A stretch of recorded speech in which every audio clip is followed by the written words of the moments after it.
datangnya dari Ahina Fauzan dari Surabaya. Mudah-mudahan Habib Hasan dan sekeluarga serta santri-santrinya selalu dalam keadaan sehat walafiat dalam lindungan Allah Subhanahu wa taala, amin ya rabbal alamin. Ingin bertanya Habib, bagaimana cara kita berbakti kepada dua orang tua dan kewajiban nafkah untuk orang tua seberapa, katanya Habib.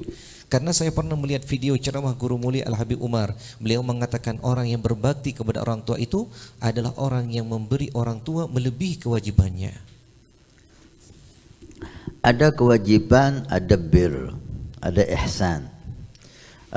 Kewajiban kita, ketika kita memberikan kewajiban, kita telah melaksanakan kewajiban. Tapi lebih dari itu namanya bir, itu namanya ihsan, perbuatan baik. Kalau orang melakukan kebaikan, ini wajar. Melakukan kewajibannya, ini wajar, wajib. Tapi lebih dari kewajiban, itu namanya ihsan, itu namanya bir. Berbakti kepada orang tua. Berbakti kepada orang tua ma'ruf, ya.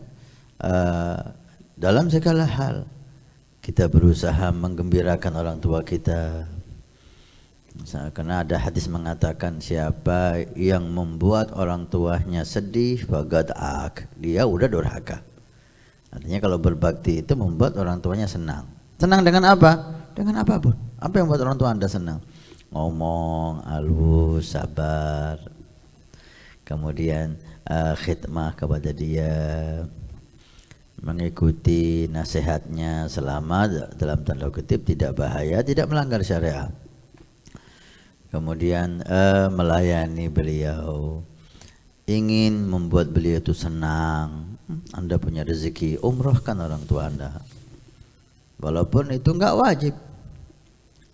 Orang tua Anda ingin rumah, umpamanya beri dia rumah. Kalau Anda mampu, walaupun itu tidak wajib.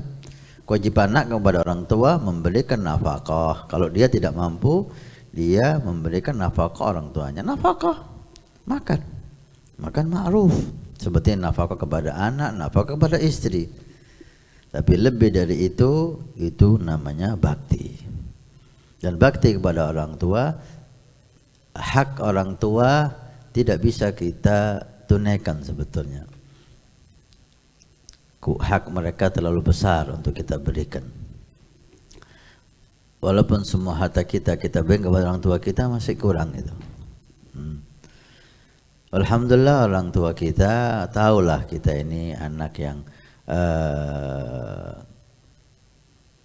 kemampuan untuk bakti itu terbatas, sehingga mereka itu tahu ini anak saya kalau saya mintai banyak, dia akan nantinya gak bakti ini, dia nantinya akan menolak. Kalau udah menolak takut gak bakti, sehingga dia melihat sikap, melihat kondisi rahmat dari orang tua kepada anak.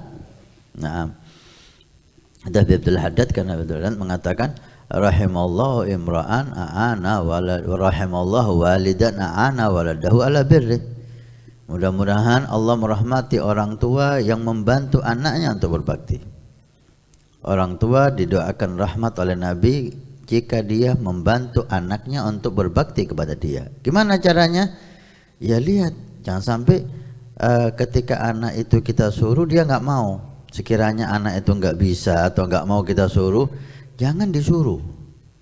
Karena kalau dia nggak mau, dia durhaka gitu. Lebih baik jangan disuruh.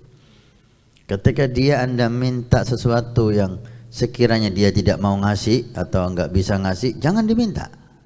Ini Anda membantu anak untuk bakti sama Anda. Kalau Anda tahu ini kalau saya minta dia enggak ngasih, Anda tetap minta, berarti Anda yang membuat anak Anda durhaka. Udah tahu anak Anda enggak bisa ngasih, Anda tetap minta. Sampai sebagian orang tua itu tidak mau nyuruh anaknya, takut anaknya enggak mau. Sampai seperti itu rahmatnya. Baik. Satu saat Nabi SAW pernah sahabat datang kepada beliau dan mengatakan, ya Rasulullah, saya telah menghajikan orang tua saya, dan karena orang tua saya nggak bisa jalan, saya hajikan dalam keadaan saya gendong. Dari negeri saya, daerah saya gendong sampai ke Makkah, sampai wukuf di Arafah, sampai tawaf, sampai sa'i, sampai selesai semuanya urusan haji dalam keadaan saya gendong orang tua saya. Apakah saya sudah melaksanakan bakti saya kepada orang tua saya? Apa jawab Nabi SAW? Langsung Nabi menjawab, semua yang kau lakukan itu tidak sebanding dengan sekali ibu kamu berusaha melahirkan kamu. Ngeten katanya aja, berusaha melahirkan kamu itu dari rahimnya, sekali ngeten itu udah mengalahkan semua yang kamu lakukan. Nah, berusahalah membuat orang tua Anda ridho dengan Anda, berusahalah membuat orang tua Anda senang dengan Anda, beri apa yang Anda bisa yang dia inginkan, lakukan apa yang Anda bisa yang membuat dia gembira, maka Anda akan mendapatkan kenikmatan, kesejahteraan, keberkahan dunia akhirat. Dan Allah akan ridho dengan Anda ketika orang tua Anda ridho dengan Anda. Rezeki Anda barokah ketika orang tua Anda ridho dengan Anda. Hidup Anda akan sejahtera ketika orang tua Anda ridho dengan Anda. Dan untuk orang tua, Anda hidup zaman akhir, sulit untuk punya anak bakti, maka jadilah orang tua yang cerdas. Lihat kondisi anak Anda, apalagi anak Anda nggak Anda didik agama yang benar, maka Anda harus lihat, jangan Anda meminta sesuatu yang anak Anda tidak bisa memberi. Jangan Anda menyuruh sesuatu yang anak Anda tidak bisa melakukan, sehingga nanti dia menjadi anak yang durhaka. Maafkan orang tua anak Anda, karena kata Habibullah Haddad dalam kitab Risalatul Mu'awana atau Nasihat Diniyah, Anda udah hidup di akhir zaman, sulit punya anak yang saleh dan bakti. Maka jangan nuntut anak Anda lebih dari kemampuannya. Ya.